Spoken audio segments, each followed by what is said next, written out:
بسم اللہ الرحمن الرحیم۔ مفکر اسلام حضرت مولانا سید ابو الحسن علی ندوی رحمہ اللہ حضرت علی رضی اللہ عنہ کی سیرت کے چند تابناک پہلو بیان فرماتے ہیں۔ تاریخ و روایات کے آئینے میں حضرت علی رضی اللہ تعالیٰ عنہ کی اولاد و احفاد کے تذکرہ سے پہلے ضروری ہے کہ آپ کی سیرت کے چند تابناک گوشوں پر سرسری نظر ڈالی جائے جو روایات سے ثابت ہے۔ صنم پرستی اور جاہلیت کے آثار مٹانے میں رسول اللہ صلی اللہ علیہ وسلم کے جانشین حضرت علی رضی اللہ عنہ نے فرمایا، ایک دن رسول اللہ صلی اللہ علیہ وسلم کسی جنازہ میں شرکت فرما رہے تھے۔ اسی دوران آپ صلی اللہ علیہ وسلم نے فرمایا، تم میں کوئی ایسا ہے جو مدینہ چلا جائے اور وہاں جتنے بھی بت ہوں سب کو مسمار کر دے؟ کوئی مجسمہ ہو تو اس کی ہیئت بگاڑ دے؟ حضرت علی رضی اللہ تعالیٰ عنہ نے فرمایا، میں حاضر ہوں یا رسول اللہ۔ فرمایا تو پھر چل پڑو۔ حضرت علی گئے، اپنے مہم انجام دے کر واپس آ کر عرض کیا، یا رسول اللہ، میں نے جو بت بھی دیکھا اس کو مسمار کر ڈالا۔ جتنی بلند قبریں وہاں ہیں سب کو زمین کے برابر کر دیا۔ کوئی مجسمہ ایسا نہیں ہے جس کی ہیئت نہ بگاڑ دی ہو۔ رسول اللہ صلی اللہ علیہ وسلم نے پھر ارشاد فرمایا، اب پھر کوئی نئے سرے سے ان بتوں اور مجسموں اور قبروں کو تعمیر کرے تو سمجھ لو کہ اس نے میری نبوت کا انکار کیا۔ یہ روایت مسند امام احمد بن حنبل رحمہ اللہ میں روایت ہے۔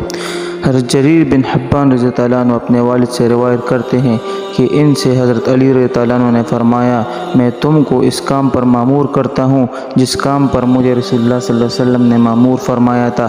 آپ صلی اللہ علیہ وسلم نے مجھے اس بات پر مامور فرمایا تھا کہ تمام قبروں کو زمین کے برابر کر دوں، ہر بت کو مٹا دوں۔ ابو الحیاج الاسدی نے بیان کیا ہے کہ مجھ سے حضرت علی رضی اللہ عنہ نے فرمایا کہ جس کام میں مجھے رسول اللہ صلی اللہ علیہ وسلم نے مامور فرمایا تھا اس پر تم کو مامور کرتا ہوں۔ کوئی مجسمہ بھی دیکھو اس کو توڑ ڈالو، کوئی اونچی قبر نظر آئے تو اس کو زمین کے برابر کر دو۔ متعدد روایات کے ذریعے رسول اللہ صلی اللہ علیہ وسلم سے یہ روایت ثابت ہے کہ آپ نے فرمایا، تم لوگوں میں سب سے زیادہ صحیح فیصلہ کرنے کی صلاحیت علی میں ہے۔ حضرت علی رضی اللہ تعالیٰ عنہ سے روایت ہے، وہ فرماتے ہیں، جب مجھے رسول اللہ صلی اللہ علیہ وسلم نے یمن بھیجا اس وقت میں کم سن تھا۔ میں نے عرض کیا، آپ مجھے ان لوگوں میں بھیج رہے ہیں جن کے آپس میں جھگڑے ہوں گے اور مجھے فیصلہ چکانے اور فیصلہ کرنے کا کوئی تجربہ نہیں ہے۔ فرمایا، اللہ تمہاری زبان سے صحیح بات نکلوائے گا اور تمہارے دل کو مطمئن کرے گا کہ تم فیصلہ صحیح کر رہے ہو۔ حضرت علی رضی اللہ عنہ فرماتے ہیں، اس کے بعد مجھے کبھی دو آدمیوں کے درمیان فیصلہ کرنے میں شک نہیں ہوا۔ حضرت علی رضی اللہ عنہ ایسے الجھے ہوئے مسائل سے پناہ مانگتے جن کے حل کرنے کے لیے ابو الحسن یعنی حضرت علی رضی اللہ عنہ نہ ہوں۔ حضرت عمر رضی اللہ عنہ کا یہ مقولہ مروی ہے، اگر علی نہ ہوتے تو عمر تباہ ہو جاتا۔ حضرت عمر رضی اللہ عنہ کا حال یہ تھا کہ جب کوئی فیصلہ طلب پیچیدہ مسئلہ سامنے آتا تو فرماتے، مشکل پیش آ گئی اور اس کو حل کرنے کے لیے ابو الحسن نہیں ہے۔ سیدنا علی رضی اللہ عنہ کے حکیمانہ اور دور اندیشانہ فیصلہ کا نمونہ وہ ہے جس کی روایت امام احمد بن حنبل نے مسند علی میں اپنی سند سے بیان کی ہے، جو انس سے روایت کردہ ہے۔ وہ حضرت علی رضی اللہ عنہ سے روایت کرتے ہیں کہ انہوں نے فرمایا، جب رسول اللہ صلی اللہ علیہ وسلم نے مجھے یمن اپنا نمائندہ بنا کر بھیجا، وہاں مجھے ایسے لوگوں سے سابقہ پڑا جو آپس میں ایک عجیب قسم کے جھگڑے میں الجھے ہوئے تھے۔ ان لوگوں نے شیر کے شکار کے لیے ایک کمین گاہ کھودی تھی۔ جس وقت لوگ ایک دوسرے کو دھکا دے رہے تھے کہ ایک آدمی اس کے اندر گرنے لگا۔ وہ آدمی دوسرے آدمی سے جو دہانے پر تھا چمٹ گیا۔ اس دوسرے آدمی نے تیسرے آدمی کو پکڑ لیا اور اس تیسرے نے چوتھے کو مضبوطی سے پکڑ لیا۔ نتیجہ یہ کہ چاروں ایک بعد دیگرے گر گئے۔ شیر نے ان سب کو زخمی کر دیا۔ اتنے میں ایک شخص نے اپنی کمر سے چھرا نکال کر شیر کو مار ڈالا اور یہ چاروں زخموں کی تاب نہ لا کر ختم ہو گئے۔ حضرت علی رضی اللہ عنہ اس قضیہ کو چکانے کے لیے تشریف لائے اور فرمایا کہ رسول اللہ صلی اللہ علیہ وسلم کی زندگی میں ہی تم آپس میں دست و گریباں ہو گئے۔ میں تم لوگوں کے درمیان فیصلہ کرتا ہوں، اگر میرا فیصلہ منظور ہے تو خیر، ورنہ اس وقت جنگ مت کرو اور رسول اللہ صلی اللہ علیہ وسلم کی خدمت میں حاضر ہو جاؤ۔ آپ صلی اللہ علیہ وسلم جو فیصلہ فرما دے وہ تسلیم کرنا پڑے گا اور اس سے جو سرتابی کرے گا اس کا کوئی حق نہیں ہوگا۔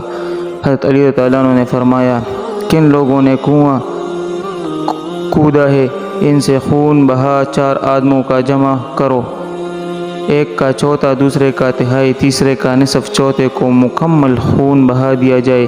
لوگوں نے اس فیصلہ کو منظور نہیں کیا۔ وہ سب رسول اللہ صلی اللہ علیہ وسلم کی خدمت میں حاضر ہوئے۔ آپ صلی اللہ علیہ وسلم اس وقت مقام ابراہیم کے قریب تشریف فرما تھے۔ ان لوگوں نے ماجرا سنایا۔ آپ نے فرمایا، میں تمہارا فیصلہ کیے دیتا ہوں۔ یہ کہہ کر آپ خاص انداز کی نشست، یعنی جس میں ایک بڑے رومال سے کمر اور گھٹنے کو باندھ لیتے ہیں، بیٹھ گئے۔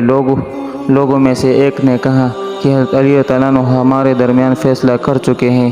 آپ نے وہ فیصلہ سن کر اسی کی منظوری دے دی۔ حضرت خلش رضی اللہ عنہ فرماتے ہیں کہ سیدنا علی رضی اللہ عنہ نے فرمایا، چوتھے شخص کو مکمل دیت یعنی خون بہا کا حق ہے۔ ابو عمر ابو طفیل کے حوالے سے بیان کرتے ہیں کہ انہوں نے کہا، میں نے حضرت علی رضی اللہ تعالیٰ عنہ کو اس وقت دیکھا جب لوگوں سے خطاب فرما رہے تھے اور کہہ رہے تھے، کتاب اللہ کے بارے میں جو چاہو پوچھ لو۔ بخدا قرآن کریم میں کوئی بھی ایسی آیت نہیں ہے جس کے بارے میں مجھے یہ معلوم نہ ہو کہ یہ رات کو نازل ہوئی ہے یا دن کو، ہموار راستے سے چلتے ہوئے نازل ہوئے یا اس وقت جب آپ کسی پہاڑی پر تھے۔ شریح بن ہانی سے روایت ہے کہ انہوں نے کہا کہ میں نے حضرت عائشہ رضی اللہ تعالیٰ عنہ سے مسح علی الخفین کا مسئلہ دریافت کیا۔ انہوں نے کہا، علی سے پوچھو، ان کو میری نسبت یہ مسئلہ زیادہ معلوم ہے۔ وہ رسول اللہ صلی اللہ علیہ وسلم کے ساتھ سفر میں جایا کرتے تھے۔ پھر میں نے حضرت علی رضی اللہ عنہ سے دریافت کیا۔ انہوں نے کہا، فرمایا، رسول اللہ صلی اللہ علیہ وسلم نے مسافر کے لیے 3 راتیں اور 2 دن ہیں، اور مقیم کے لیے 1 دن اور رات۔ حضرت علی رضی اللہ عنہ سے روایت کی ہوئی 586 حدیثیں ہیں۔ سیدنا علی رضی اللہ تعالیٰ عنہ اپنی شجاعت، دلیری، دل کی مضبوطی اور ارادہ کی پختگی کے ساتھ انتہائی نرم دلی اور انس و محبت رکھنے والے انسان تھے۔ نازک انسانی احساسات کے مالک تھے۔ انسان کی یہ خصوصیات اپنے تمام جمال و کمال کے ساتھ اس وقت نمایاں ہوتی ہے جب اس کا قاتل اس کے روبرو کھڑا ہو۔ روایت ہے کہ اس کے بارے میں جس نے زہر میں بجھی ہوئی تلوار سے آپ پر حملہ کیا تھا، آپ نے اپنے صاحبزادہ سیدنا حسن رضی اللہ تعالیٰ عنہ سے فرمایا، دیکھو حسن، اگر میں اس کے حملہ سے جانبر نہ ہو سکوں تو اس پر ایک ہی وار کیا جائے، اس کا مسئلہ ہرگز نہ کیا جائے۔ میں نے رسول اللہ صلی اللہ علیہ وسلم کو یہ فرماتے ہوئے سنا ہے، خبردار کسی کا مسئلہ نہ کیا جائے، خواہ کھٹا کتا ہی کیوں نہ ہو۔ جب ابن ملجم کو آپ کے سامنے لایا گیا تو آپ نے فرمایا، اس کو گرفتار کرو اور اس سے نرمی کا معاملہ کرو۔ اگر میں زندہ رہ گیا تو رائے قائم کروں گا کہ اس کو معاف کر دوں یا قصاص لوں، اور اگر میں مر جاؤں تو 1 جان کا بدلہ صرف 1 جان ہے۔ جب سیدنا علی بن ابی طالب رضی اللہ عنہ حضرت طلحہ رضی اللہ عنہ کی لاش پر گئے تو پھوٹ پھوٹ کر رونے لگے، اپنے دست مبارک سے ان پر کے رخسار پر پڑی ہوئی گرد صاف کرتے ہوئے کہہ رہے تھے، ابو محمد، برداشت نہیں ہوتا کہ تم کو آسمان کے تاروں کے سایہ میں زخموں سے چور اور پٹھیوں میں بندھا دیکھوں۔ اس موقع پر آپ کی زبان سے نکلا کہ کاش اس دن کو دیکھنے سے 20 برس پہلے وہ دنیا سے رخصت ہو چکے ہوتے۔ حضرت علی رضی اللہ عنہ جس طرح اپنی چھوٹوں پر شفقت کرنے میں مشہور تھے، اسی طرح اپنے بڑوں کی بزرگ داشت اور عزت کرنے میں ممتاز تھے۔ بچوں سے پیار کرتے، ان سے ہنسی کھیل کر بات کرتے اور ایسے لوگوں کو پسند کرتے جو بچوں کی دلجوئی اور دلبستگی کی باتیں کرتے تھے۔ آپ فرماتے تھے، باپ کا بیٹے پر اور بیٹے کا باپ پر حق ہے۔ باپ کا یہ حق ہے کہ بیٹا ہر حال میں اس کی اطاعت کرے، الا یہ کہ باپ کسی معصیت کی بات کا حکم دے، اس میں اس کا اتباع نہیں کیا جائے گا۔ اور باپ پر بیٹے کا یہ حق ہے کہ اس کا اچھا نام رکھے، اچھی تربیت کرے اور قرآن پڑھائے۔ ابو القاسم البغوی رحمہ اللہ اپنی دادی سے روایت کرتے ہیں، وہ فرماتی تھی، میں نے علی رضی اللہ تعالیٰ عنہ کو دیکھا کہ 1 درہم کی کھجور خریدی اور اپنی قبا کے دامن میں اس کو اٹھا لیا۔ ایک شخص نے کہا، امیر المومنین میں اٹھا لوں؟ فرمائے، بچوں والے کا کام ہے کہ اپنا سامان خود اٹھائے۔ ایک شخص آپ کی خدمت میں آ کر کہنے لگا، یا امیر المومنین، میری آپ سے ایک ضرورت ہے۔ حضرت علی رضی اللہ تعالیٰ عنہ نے فرمایا، اپنی ضرورت زمین پر لکھ دو، مجھے اچھا نہیں لگتا کہ یہ سوال تمہارے چہرے پر پڑھوں۔ چنانچہ اس نے لکھا آپ نے اس کی طلب سے زیادہ اس کی حاجت روائی فرما دی۔ امیر المومنین حضرت علی بن ابی طالب رضی اللہ تعالیٰ عنہ سے متعدد ایسے کاموں کی ابتدا ہوئی جن کے آثار نہ صرف یہ کہ باقی و پائندہ ہیں بلکہ جب تک عربی زبان اور اس کے قواعد نحو صرف باقی ہیں وہ کارنامہ زندہ و جاوید رہے گا۔ ابو القاسم الزجاجی کی امالی میں مذکور ہے کہ میں سیدنا علی رضی اللہ تعالیٰ عنہ کی خدمت میں حاضر ہوا، آپ کو دیکھا کہ سر جھکائے متفکر بیٹھے ہیں۔ میں نے عرض کیا امیر المومنین کس معاملہ میں متفکر ہیں؟ فرمایا میں تمہارے شہر میں عربی خط طریقہ پر بولتے ہوئے سنتا ہوں، اس لیے میں چاہتا ہوں کہ زبان کے اصول و قواعد میں ایک یادداشت تیار کر لوں۔ میں نے عرض کیا اگر آپ ایسا کر دیں تو ہمیں آپ کے ذریعہ زندگی مل جائے گی اور ہمارے یہاں عربی زبان باقی رہ جائے گی۔ اس گفتگو کے بعد پھر میں 3 روز کے بعد آپ کی خدمت میں حاضر ہوا تو آپ نے ایک کاغذ مرحمت فرمایا جس میں علم نحو کے ابتدائی مسائل درج تھے۔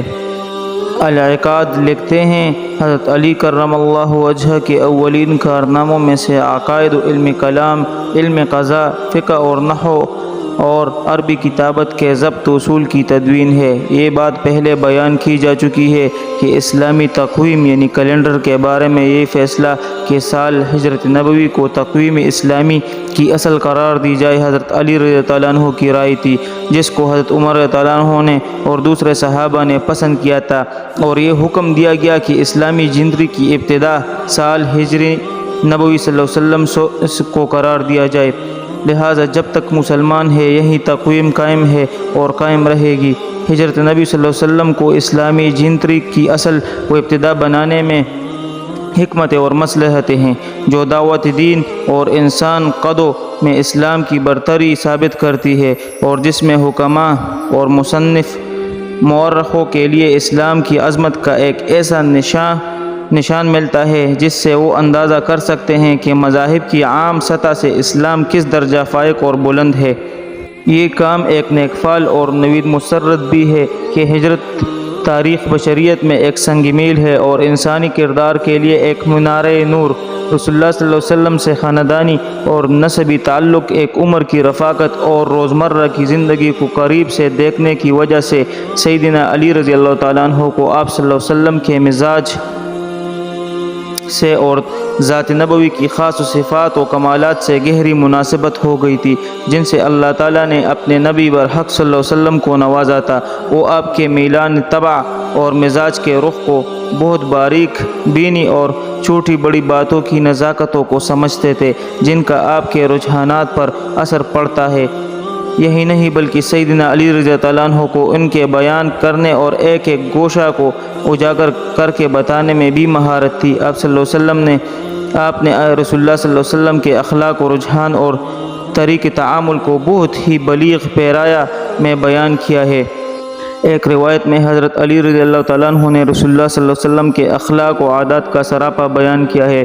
اس میں صرف اس قدر نقل کرنا کافی ہوگا، آپ صلی اللہ علیہ وسلم سب سے زیادہ کشادہ دل، سب سے زیادہ سچی اور ٹھوس بات کرنے والے، سب سے زیادہ نرم خو اور میل جول میں سب سے زیادہ کریم النفس تھے۔ آپ صلی اللہ علیہ وسلم پر اگر کسی کی اچانک نظر پڑتی تو وہ ہیبت محسوس کرتا، اور جس کو قریب سے دیکھنے اور میل جول کا سابقہ پڑتا وہ آپ سے محبت کرنے لگتا۔ آپ صلی اللہ علیہ وسلم کا وصف بیان کرنے والے کہتے ہیں آپ جیسا نہ پہلے کوئی دیکھا اور نہ آپ کے بعد کسی کو آپ جیسا پایا صلی اللہ علیہ وسلم۔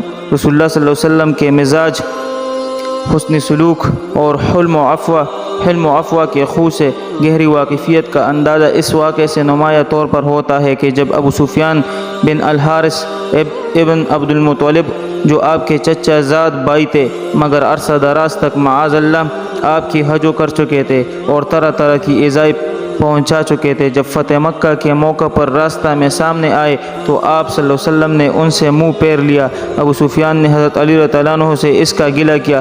حضرت علی رضی اللہ عنہ نے ان کو راستہ سوجایا اور کہا رسول اللہ صلی اللہ علیہ وسلم کے سامنے آ کر کھڑے ہو جاؤ، آپ سے وہی کہوں جو برادران یوسف سے کہا تھا۔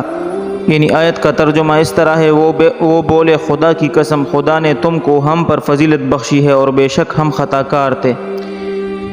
آپ کو یہ گوارا نہیں ہے کہ کوئی آپ سے زیادہ نرم گفتار ہو، اس لیے آپ حضرت یوسف علیہ السلام کا جیسا جواب دیں گے اور عفو و رحمت کا معاملہ فرمائیں گے۔ ابو سفیان نے ایسا ہی کیا۔ رسول اللہ صلی اللہ علیہ وسلم نے جو جواب میں فرمایا لا تثریب علیکم اليوم یغفر اللہ لکم وہو ارحم الراحمین، یعنی آج کے دن سے تم پر کچھ عتاب یعنی ملامت نہیں ہے، خدا تم کو معاف کرے اور بہت رحم کرنے والا ہے۔ اس کے بعد حضرت ابو سفیان اس دن کے بعد سے اسلام پر ثابت قدم رہے اور کبھی زندگی میں مارے شرم کے حضرت صلی اللہ علیہ وسلم کے سامنے سر نہیں اٹھایا۔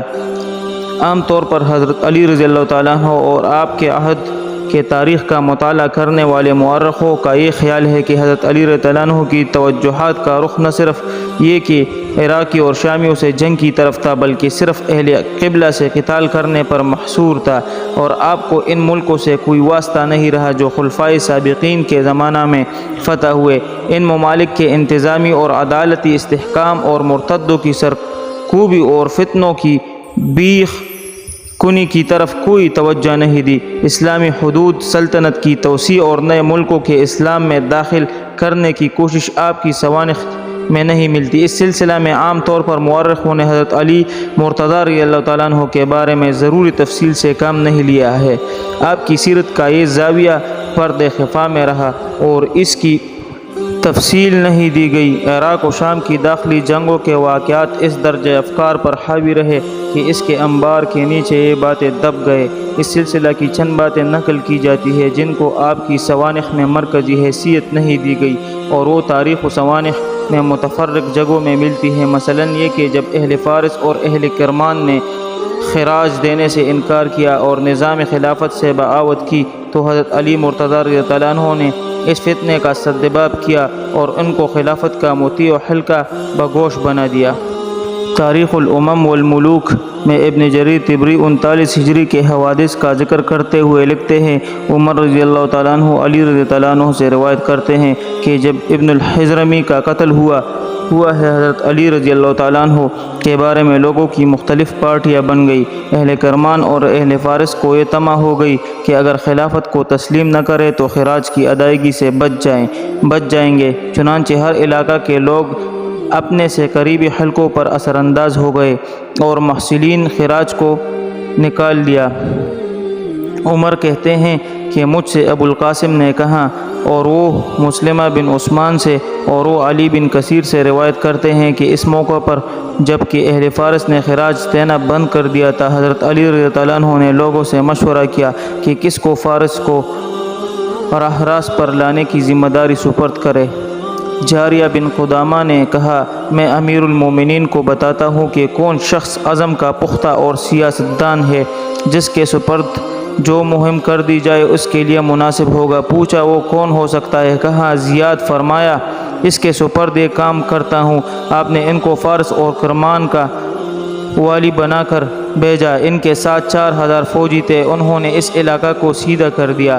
عمر نے ابو الحسن سے اور انہوں نے علی بن مجاہد سے روایت کی ہے کہ شعبی کا بیان ہے کہ جب اہل جبال نے معاہدہ کی خلاف ورزی کی اور خراج ادا کرنے والوں کو حوصلہ ہوا کہ خراج دینا بند کرنے کی ہمت کرے، اور انہوں نے سہل بن حنیف کو فارس سے نکال دیا جو حضرت علی رضی اللہ عنہ کی طرف سے عامل مقرر تھے۔ ابن عباس رضی اللہ عنہ نے کہا، فارس کے سلسلہ میں کافی ہوں،